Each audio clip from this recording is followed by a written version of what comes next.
We've got, I think, a great follow-on from there now. So Olga Petryniak, who is the Senior Director for Global Resilience at Mercy Corps. She has 15 years of experience in climate change adaptation, natural resource management, market systems development, inclusion, and governance. And she, in her capacity at Mercy Corps, she provides strategic oversight, thought leadership, and technical excellence across Mercy Corps' portfolio of resilience initiatives. So thank you, Olga. Thanks. Good afternoon, everyone. Thanks for having me here. So based on the wide body of evidence, including some of our own, that really connects up financial inclusion to resilience, at Mercy Corps, we have been increasingly intentional in how we support financial services in our programming, how we what kind of models we use in our programming in order to ensure that financial inclusion doesn't just work as a post-shock response mechanism, but how it catalyzes risk reduction and risk-reducing investments. And so I wanted to just quickly reflect on some of our program examples that speak to the various channels that were highlighted in the earlier presentation, and acknowledge that one of the things that we're really seeing across the board is that intentionality in how we design these products is really critical, and that often to work for resilience, financial products really need to be access to financial services really needs to be combined with other risk-reducing interventions. So I just wanted to take you quickly to our work in Ethiopia, where the semi-arid and arid lands there. A lot of you may be familiar with this context, but historically holding on to large herds and livestock have been an informal sort of safety net for pastoral households who rely on livestock both for social identity and livelihoods.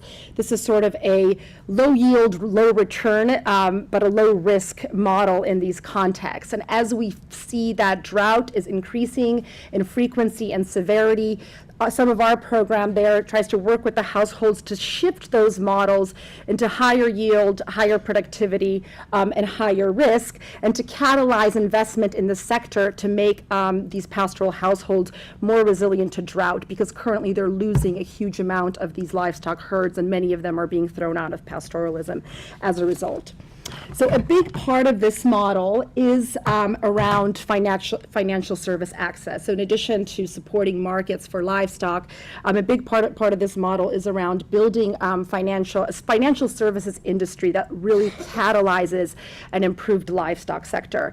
And we focused on this at two levels. One is supporting, we've worked with the local governments in the Somali region to introduce the first microfinance institution there, and supported that microfinance institution in specifically developing a series of products to provide enterprise and trader credit, savings, money transfers through a mobile system. And a lot of this is really geared towards expanding the types of products that local pastoral households can use to increase livestock productivity. At the same time, sort of at a local level, this is connected to local financials and savings groups that are supported through private service providers. So not through a traditional model, but through people from their own community. So we've worked with both the MFI on Sharia compliant loans to catalyze the livestock industry, as well as with local groups to really connect those up. 350,000 individuals in this context have received financial service access, have opened up savings accounts, but really what I wanted to show is that while there's a theory that this supports resilience, the proof is really in the pudding. And our research in this context has shown, both our research and external evaluations have shown that households that have received this financial inclusion support, along with other interventions, were able to maintain food security in the face of one of the worst droughts in 2016. And households who did not have the benefit of those integrated interventions and those financial inclusion models declined in food security severely. The other model that I wanted to speak to is around how investments in financial services can really reduce exposure to risk, and how financial services can support that. And here I wanted to take you to Nepal, where we see annual flooding essentially eroding viable agricultural land. And so we wanted to see how we could support market-based solutions that both supported livelihoods and reduced this disaster risk. And sugarcane turned out to be one of these viable sectors of investment because it has the ability to basically protect riverbanks, and there was a high market demand for it as well.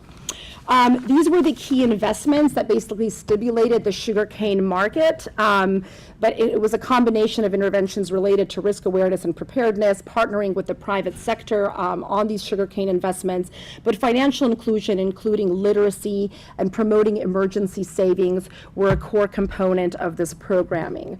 One thing that we've seen as a result is that you will notice that the investments of farmers themselves along this blue line as a result of these savings products really grew, and they had much more increased investment by their own investment in the sugarcane market. And again, the proof is in the pudding. What we've seen is that relative to households that had not received these models, we saw that, let me rephrase that. So households that had received this integrated package that included financial services and this support to sugarcane markets had a savings rate of more than 20% relative to groups that had not received it, and they used the savings to respond to episodes of flooding more. And we also did a post-flood evaluation that showed that this comprehensive package meant that these households relied less on fewer negative coping strategies and lost fewer crops as a result. So the final example, I think I have just about a minute, is I'm actually taking us back in time a little bit, but this now speaks to sort of how do we respond using financial services when a shock hits. And I wanted to take us back to Typhoon Haiyan in the Philippines back in 2013. But our approach there really tried to take best practices in cash transfer mechanisms and supporting digital cash transfer mechanisms and try to see if that could ultimately link to long-term financial inclusion. So we partnered with a local micro lending institution, micro savings bank, and to deliver unconditional cash transfers to typhoon-affected populations through a mobile wallet. We tried different models and different amounts and combined this with different types of financial literacy programs to try to see what really works best. I think the takeaway here is that we didn't really see any long-term benefit on financial inclusion of the digital package itself. People didn't really continue to save in that mobile wallet over time, which kind of begs the research question of how do we promote financial inclusion through digital transfers and post-shock mechanisms. But we did see that by promoting by promoting a kind of financial literacy curriculum over time, that did increase savings behavior, but not necessarily in that digital package.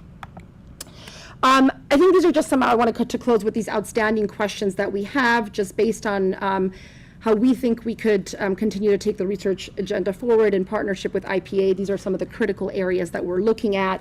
Just as I mentioned before, we're really interested in what conditions and design features promote transition from digital payments to financial inclusion.